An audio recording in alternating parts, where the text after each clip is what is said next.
हरिओम. योगदास उवाच. योगदासांचे प्रवचन. अविचार, विचार, निर्विचार. प्रत्येक भाषेत असे अनेक शब्द आहेत की कालाच्या ओघात त्यांचा मूळ अर्थ हरवलेला आहे. कालोघात अनेक शब्दांना नवीन अर्थातच विचित्र अर्थ प्राप्त झालेले आहेत. नित्यबोली भाषेत असे अनेक शब्द वापरले जातात की ते त्यांच्या मूळ अर्थाला वंचित झाले आहेत. त्यांचा काहीतरी निराळ्याच अर्थाने वापर होत आहे. विशेष असे की एखाद्याने बहुतांशी जुन्या पिढीतील व्यक्तीने त्या शब्दाचा मूळ सत्य अर्थ लक्षात घेऊन जर तो शब्द तसा वापरला तर नवीन पिढीला हे आजोबा असे चुकीचे, अबोध, अगाध असे का बोलत आहेत असा प्रश्न पडतो. आपले बोल या तरुणाईला का समजत नाहीत असा प्रश्न त्या आजोबांना पडतो. अनेक वेळा असे म्हटले जाते की मला भयंकर भूक लागली आहे. आता येथे भूक लागण्यात भीती वाटण्यासारखे काहीही नसते, परंतु भयंकर याचा अर्थ खूप असा घेतला जातो. लाडू खा असे न सांगता लाडू खाऊन टाक असे सांगितले जाते. लाडू खाऊन झाल्यावर कोठे टाकायचा? येथे हा टाक शब्द कशासाठी वापरला जातो ते समजत नाही. प्रत्येक पिढीला भाषेमध्ये हे असे बदल आपोआप होत जातात आणि त्या वेळची जुनी पिढी भाषा भ्रष्ट झाली, या भाषेचे कसे होणार अशी हळहळ व्यक्त करते.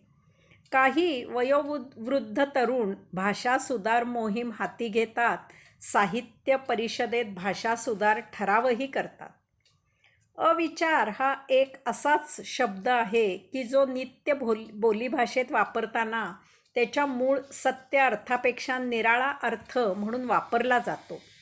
कोणी म्हणतो की अमुक मनुष्य अविचारी आहे.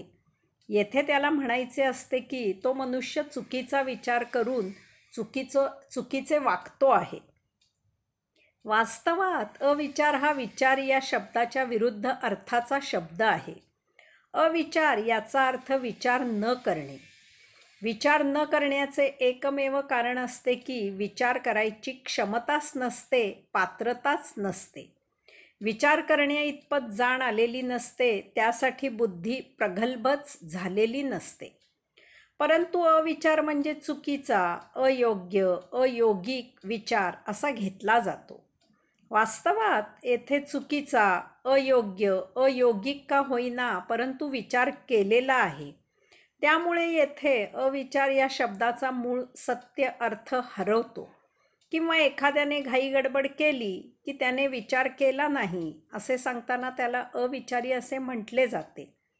ज्या अर्थी येथे घाईगडबड करून का होईना परंतु कृती केलेली आहे, त्या अर्थी अशाने विचार केला आहे, फक्त तो शांतपणे न केल्यामुळे चुकीचा झाला आहे इतकेच. यात अविचार नाही.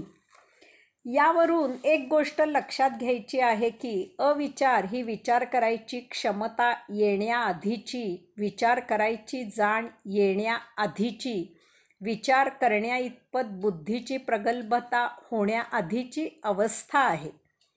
अविचार याचा अर्थ अजून मेंदू त्यासाठी विकसित झालेला नाही. असा मनुष्य भला किंवा बुरा किंवा अजून कसाही विचार करूच शकत नाही. याचा अर्थ लहान अजाण मूल किंवा मेंदू विकसित न झालेला प्रौढ मनुष्य हे जेव्हा एखादी कृती करतात तेव्हाच ती कृती अविचारी असते, कारण विचार करायची स्थितीच निर्माण झालेली नसते, विचार करायची क्षमता आलेली नसते. अविचार म्हणजे विचार न करणे असे असेल तर याचा अर्थ अविचार ही निर्विचारी अवस्था आहे का? ही साक्षी अवस्था आहे का? अशाने योग प्राप्त होतो का? येथे साक्षात्कार होतो का? त्या योगे मुक्ती प्राप्त होते का? एक अपवाद वगळता वरील सर्व प्रश्नांचे उत्तर नाही असे आहे. अगोदर हे नाही समजावून घेऊया आणि मग तो अपवाद पाहूया. विचार करू न शकणारे लहान मूल किंवा विचार करण्याइतपत बुद्धी विकसित न झालेला प्रौढ मनुष्य यांना निर्विचारी तसेच साक्षी असे म्हणता येत नाही. कारण विचार असे काही असू शकते, विचार करायचा असतो, विचार होऊ शकतो, हेच माहीत नसताना विचार न करणे हे अजाणतेपणे अज्ञानाने होत असते. अविचार ही विचाराची कुवत येण्याआधीची पायरी आहे. याचा अर्थ विचार होऊ शकतो याची जाण नाही, त्यामुळे विचार केला जात नाही. याच कारणाने येथे योग जुळून येत नाही. कारण योग जुळण्यासाठी दोन बाजू असाव्या लागतात. येथे विचार ही बाजूच अस्तित्वात नाही. येथे एकच बाजू आहे आणि ती म्हणजे अविचार. विचार करण्याची जाणच नाही, कुवतच नाही. तसेच अशाने कोणी साक्षात्कारी होत नाही. कारण साक्षात्कारी सर्व काही जाणून त्याच्या अतीत झालेला असतो. त्याला साक्षीत्व आलेले असते. तो सुजाण असूनही अविचार, विचार, निर्विचार याच्या पलीकडे गेलेला असतो. तसेच अशाने मुक्तीही प्राप्त होत नाही. कारण मुक्तीसाठी अमुक्ता अवस्था असावी लागते. मुक्तीसाठी साक्षीत्व यावे लागते. मुक्तीसाठी साक्षात्कार व्हावा लागतो. अमुक्तावस्थेची जाणही असावी लागते. येथे अमुक्तावस्थेच्या अलीकडची स्थिती आहे. येथे अविचारी अवस्थेत सर्व काही अजाण आहे. याला एकमेव अपवाद असू शकतो. क्वचित महाभाग्याने असा अपवाद आढळूनही येतो. तो अपवाद म्हणजे बालब्रह्मचारी. जेव्हा मुक्त जीवात्मा देह धारण करतो तेव्हा अर्थातच त्याचे गतसंचित शून्य असते. तो जन्मताच योगी असतो, साक्षी असतो, साक्षात्कारी असतो. तो जन्मताच विरक्त असतो, अमन मनातीत असतो. गतजन्मी अविचार, विचार, निर्विचार यांच्या अतीत पलीकडे गेलेल्या स्थितीत त्याने प्रभू कार्यासाठी पुन्हा देह धारण करण्याचे आयोजन केलेले असते. अविचार समजावून घेतल्यानंतर आता आपल्याला विचार म्हणजे काय ते समजावून घ्यायचे आहे.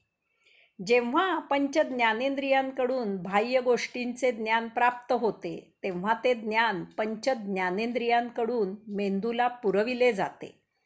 मेंदू ते ज्ञान त्याच्या क्षमतेनुसार ग्रहण करतो. नंतर तो स्मृतीच्या मदतीने आपल्या बुद्धी या शक्तीचा वापर करून त्या ज्ञानाचे विश्लेषण करतो. येथे त्या ज्ञानाचे समज असे रूपांतर होते. समज याच्या जाण, उमज, आकलन इत्यादी अशा आणखी छटा आहेत. परंतु येथे तो आपला विषय नाही. तसेच येथे मुद्दाम नमूद करतो की असमज ही समज याचीच नकारात्मक छटा आहे. ती स्वतंत्र छटा नाही हे आवर्जून लक्षात घ्यावे. अशा प्रकारे ज्ञानाचे समज यात रूपांतर झाल्यावर ते विश्लेषण जीवात्म्याकडे पुढील कार्यवाहीसाठी मेंदूकडून प्रक्षेपित केले जाते. हे प्रक्षेपण वाटमारी, चाचेगिरी करून मधल्यामध्ये मन परस्पर ग्रहण करते आणि देहादी इंद्रियांच्या भौतिक उपभोगांसाठी, स्वतःच्या मनमानीसाठी कर्मेंद्रियांना त्याप्रमाणे ते आज्ञा देऊन मोकळे होते. विचार याच्या दोन ठिकाणी पायऱ्या आहेत. एक पायरी आहे समज होण्याआधीची आणि दुसरी पायरी आहे विश्लेषण प्रक्षेपित केल्यानंतरची. पहिल्या पायरीवर पंच ज्ञानेंद्रियांकडून ज्ञान ग्रहण केल्यावर स्मृतीच्या मदतीने त्या ज्ञानाचे विश्लेषण करत असताना मेंदू स्वतःच त्या ज्ञानावर विचार करतो. हे असे करणे म्हणजे मेंदू तीक्ष्ण, प्रगल्भ, सुजाण असल्याचे लक्षण असते. कारण विचार केलेल्या स्थितीतच विश्लेषणाचे प्रक्षेपण केले जाते. दुसऱ्या पायरीमध्ये ज्ञानाचे विश्लेषण प्रक्षेपित केल्यावर जीवात्मा किंवा मन ते प्रक्षेपण जेव्हा प्रत्यक्षात वापरायला घेतात तेव्हा केले जाते. त्यात काही अडचणी, त्रुटी जाणवतात. त्यावेळी जीवात्मा किंवा मन मेंदूला विनंती करतात की या विश्लेषणावर विचार करावा. त्याप्रमाणे मग मेंदू त्यावर विचार करतो. वरील विवेचनावरून एक गोष्ट स्पष्ट झाली आहे की विचार ज्ञानेंद्रियांकडून ज्ञान प्राप्त झाल्यावर नंतर केला जातो. आपण विचार त्याचाच करू शकतो की ज्याचे आपल्याला ज्ञान प्राप्त झाले आहे. आपल्याला माहीत नसलेल्या गोष्टीचा, आपल्याला ज्याचे ज्ञान प्राप्त नाही अशा गोष्टींचा आपण विचार करू शकत नाही. याचा अर्थ प्रथम ज्ञान आणि मग नंतर त्यावर विचार. याचा अर्थ असाही आहे की ज्याचे आपल्याला ज्ञान नाही, ज्याचे आपल्याला अगोदर ज्ञान झालेले नाही, जी गोष्ट आपल्याला अज्ञात आहे त्याचा आपण विचार करू शकत नाही. सशाला शिंगे नसतात. आपण सशाची शिंगे कधीही पाहू शकणार नाही, कारण तसे काही अस्तित्वातच नाही. म्हणजे सशाला शिंगे कशी असतील यावर आपण विचार करू शकत नाही.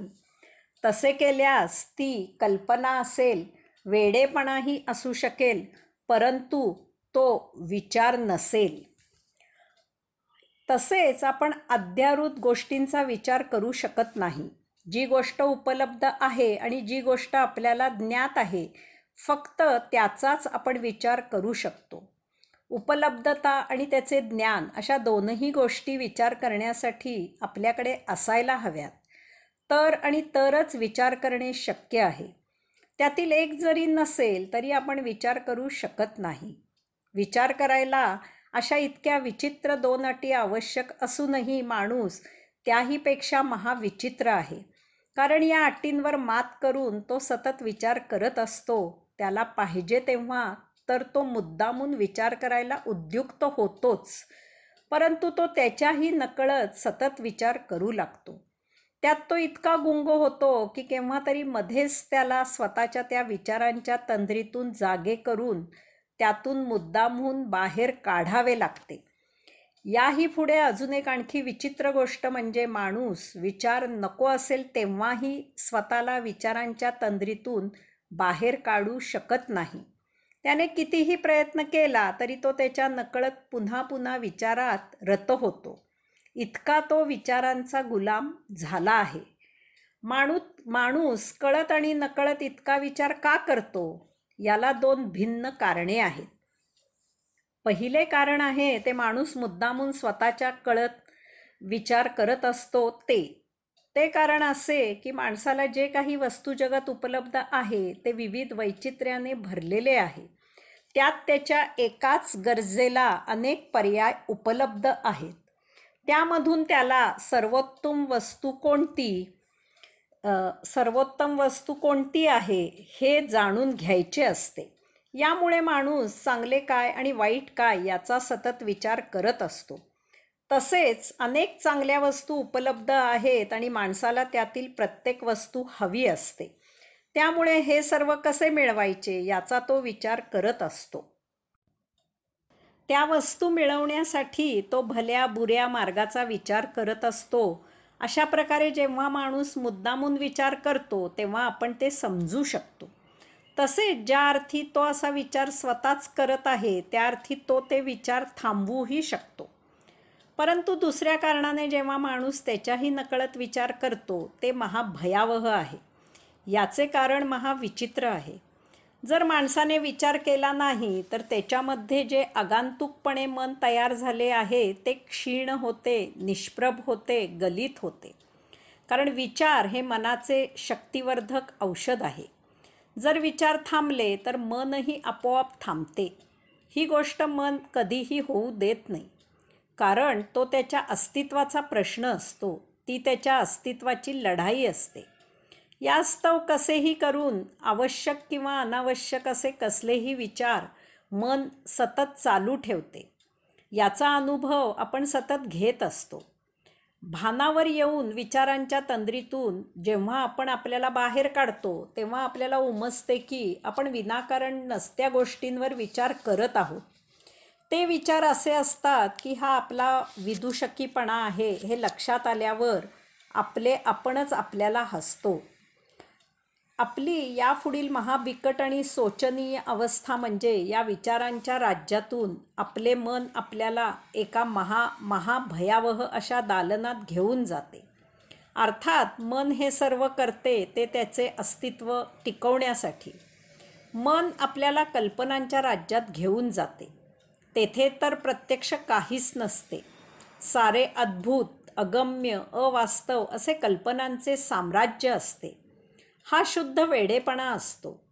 दिवसाढवळ्या चांगले जागेपणी मन आपल्याला उघड्या डोळ्यांनी वास्तवापासून दूर नेते आणि संमोहनावस्थेत झोपवते. त्या अवस्थेत आपण कल्पनांवर कल्पना करत तासनतास घालवत असतो. हाच प्रकार झोपेत स्वप्नावस्थेत केला जातो. झोपेत आपल्याला स्वप्ने पडतात. ती स्वप्ने म्हणजे आपल्या मनाचे कल्पना राज्य असते. जागृतावस्थेत किंवा स्वप्नावस्थेत आपण काय काय कल्पना रचल्या त्या सर्व स्मृतीत जतन केल्या जातात.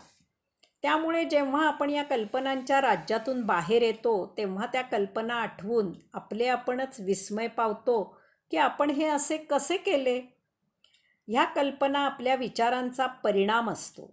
विचार आणि कल्पना आपले स्वास्थ्य बिघडवतात, आपले आयुष्य उद्ध्वस्त करतात. आपण मनोरुग्ण होतो.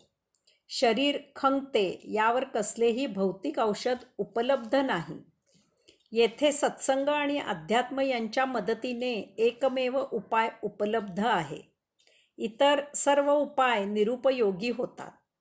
हा एकमेव उपाय म्हणजे निर्विचारी होणे.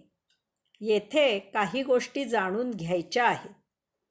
प्रथम लक्षात घ्यायचे आहे की निर्विचारी होण्यासाठी आपली लढाई ही आपल्या मनाबरोबर आहे. आपले मन जीवात्म्यालाही निष्प्रभ करते.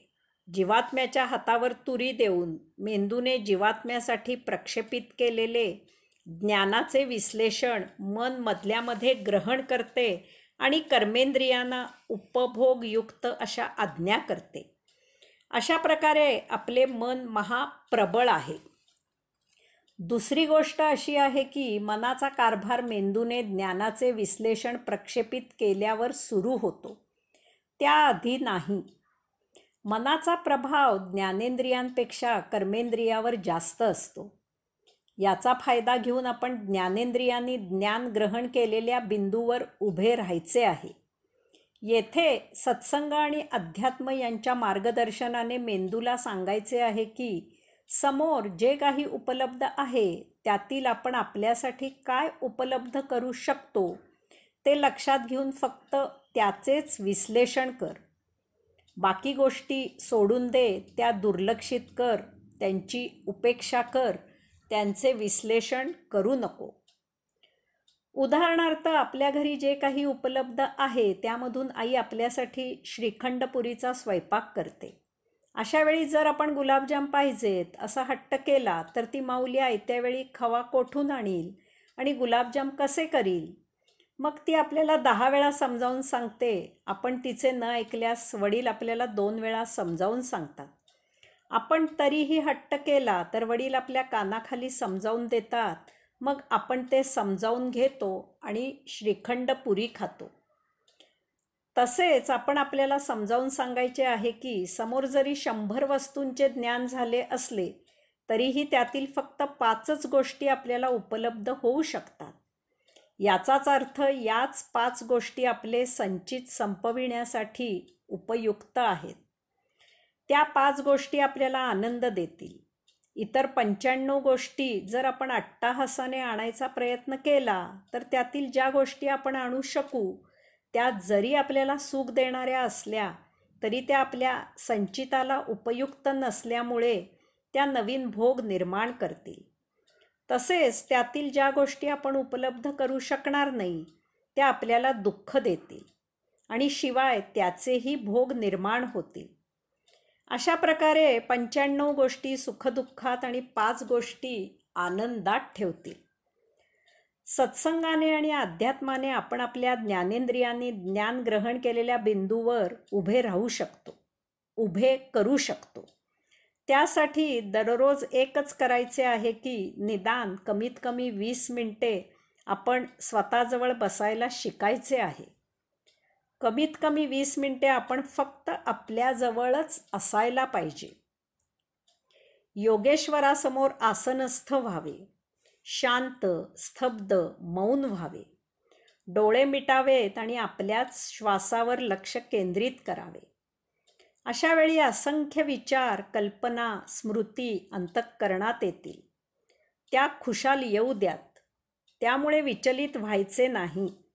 आपण आपले श्वासावरील लक्ष ढळू द्यायचे नाही.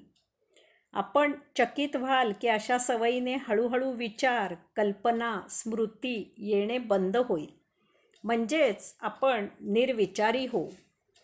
हे कसे होते ते एका उदाहरणाने पाहूया. आपण तेलात वातीची ज्योत पेटवून निरांजन लावतो. ती ज्योत तेल जाळून संपविते.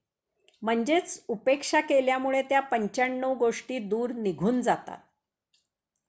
त्यानंतर ती ज्योत वात जाळून संपविते. म्हणजेच त्या 5 गोष्टी उपभोगून संपुष्टात येतात. नंतर ती ज्योत स्वतःला जाळून संपविते. म्हणजेच आपले सर्व विचार, कल्पना येणे बंद होते. अशा प्रकारे आपण निर्विचारी होतो. अशा प्रकारे आपण निर्विचारी झालो तरीही आपले चलाख मन त्याच्या अस्तित्वाची लढाई सुरूच ठेवते. ते सहजासहजी हार मानत नाही. लढाई सरळ मार्गाने जिंकता येत नसेल तर गनिमी कावा वापरला जातो, हेही लक्षात घेऊन आपण सदा सावध व्हायचे आहे. जेव्हा शत्रूला समोरासमोर नामोहरम करता येत नाही तेव्हा शत्रूच्या पोटात शिरण्याचा प्रयत्न केला जातो. शत्रूजवळ मैत्रीचे नाटक केले जाते. शत्रूच्या घरी स्वतःचे विश्वासू लोक, नोकर, चाकर म्हणून पाठवून शत्रूचे घर पोखरून अधिपत्याखाली आणले जाते.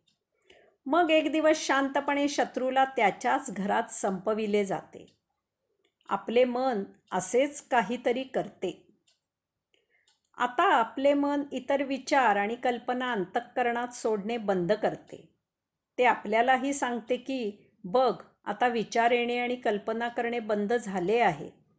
पहा, तू कसा निर्विचारी झाला आहेस ते. भले शाब्बास.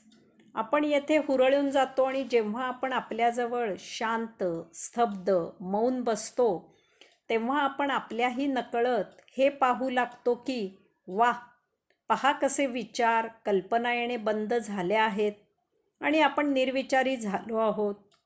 ओळखलीत का मनाची ही चलाखी? आपण शांत, स्तब्ध, मौन झालो आहोत. विचार करणे आणि कल्पना येणे बंद झाले आहे. आपण निर्विचारी झालो आहोत. हे असे पाहणे हाही एक विचारच आहे, हे आपल्या चटकन लक्षात येत नाही. आणि अशा प्रकारे पुन्हा विचार सुरू होतात. एकदा का एक कसलाही विचार सुरू झाला की भरकटून इतर विचार सुरू व्हायला कितीसा वेळ लागतो. एक बाबा दररोज सकाळी नित्यनियमित फिरायला जात असत. त्यांचा तो नियमितपणा पाहून त्यांचा एक स्नेही फार प्रभावित झाला. तो बाबांना म्हणाला की मीही आपल्याबरोबर फिरायला येऊ इच्छितो. आपल्या संगतीमुळे माझेही फिरणे नित्य नियमित होईल. त्यावर बाबा त्याला म्हणाले की मी फिरायला जाताना मौनी असतो. आपल्यालाही मौन राहावे लागेल. कबूल असेल तरच या. दुसऱ्या दिवशी तो स्नेही बाबांबरोबर फिरायला गेला. ठरल्याप्रमाणे मौन राहिला. फिरून आल्यावर तो बाबांना म्हणाला, मजा आली फिरायला, उद्या भेटूया. बाबा घरी आले आणि सर्वप्रथम त्यांनी आपल्या शिष्याबरोबर त्यांच्या स्नेहाला निरोप पाठविला की आपण माझ्याबरोबर फिरायला येऊ नये ही विनंती. त्या स्नेहाने त्या शिष्याला याचे कारण काय असावे असे विचारल्यावर तो शिष्य म्हणाला की बाबा म्हणत होते की तुम्ही फारच वाचाळ आहात. त्या स्नेहाच्या एका वाक्याला बाबा वाचाळ म्हणाले. याचे कारण काय माहीत आहे का? त्या स्नेहाचे हुशार आणि चलाक मन एका वाक्याने सुरुवात करून बोलायला उद्युक्त करीत होते. त्यासाठी ते प्रयत्न करत होते. ते एक वाक्य पुढील अनंत संवादाचे बीज होऊ शकते हे भान ठेवावे लागते. आपल्या निर्विचाराचा विचार करणे ही निर्विचारी अवस्था नाही. असा विचार हाही इतर विचारांसारखा एक विचारच आहे. यास्तव आपले ऋषीमुनी सांगतात की परमात्मा प्राप्तीचीही कामना ठेवू नका. तीही आसक्तीच आहे. तसेच निर्विचाराचा विचार हाही विचार आहे. ते पुढील असंख्य विचारांचे बीज असू शकते. रात्री आपण स्वप्न पाहतो. स्वप्नात आपण जगाला, विश्वाला गवसणी घालतो. अनेक उपभोग घेतो. अनेक आचाट पराक्रम करतो. कोठे कोठे भटकतो. परंतु जेव्हा सकाळी जाग येते तेव्हा आपण जेथे झोपलेले असतो तेथे जसेच्या तसे असतो. प्रत्यक्षात काहीही केलेले नसते. जागाही सोडलेली नसते. याचप्रमाणे शांत, मौन, स्तब्ध बसलेले असताना कितीही आणि कसलेही विचार येऊ देत. आपण जराही विचलित होऊ नये. हे विचार येतील आणि उपभोगांना निमंत्रित करतील, तरीही विचलित होऊ नये. कारण जरी विचार आले तरी ते स्वप्नातील भटकण्यासारखे आहेत. जोपर्यंत आपण आसनावर स्थिर आहोत तोपर्यंत ते विचार आपल्याला तेथून प्रत्यक्ष हलवू शकत नाहीत. जरी विचार भरकटले तरी आपण जेथे आहोत तेथेच असणार आहोत. विचार येऊन त्यात बदल होत नाही, त्यावर ठाम असावे. त्यायोगे ते विचार थबकतात आणि आपले आपण शांत होतात.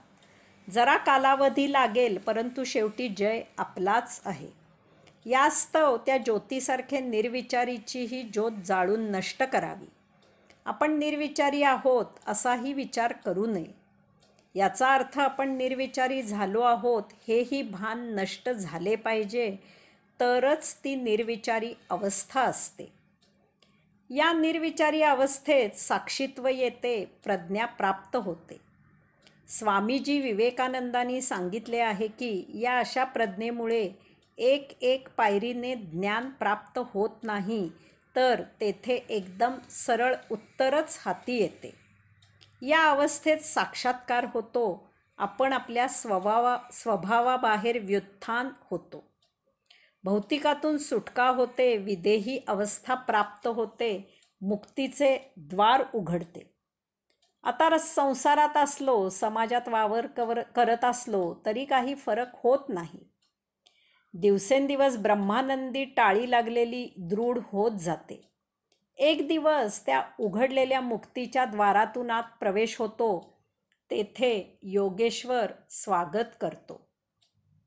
हरिओम.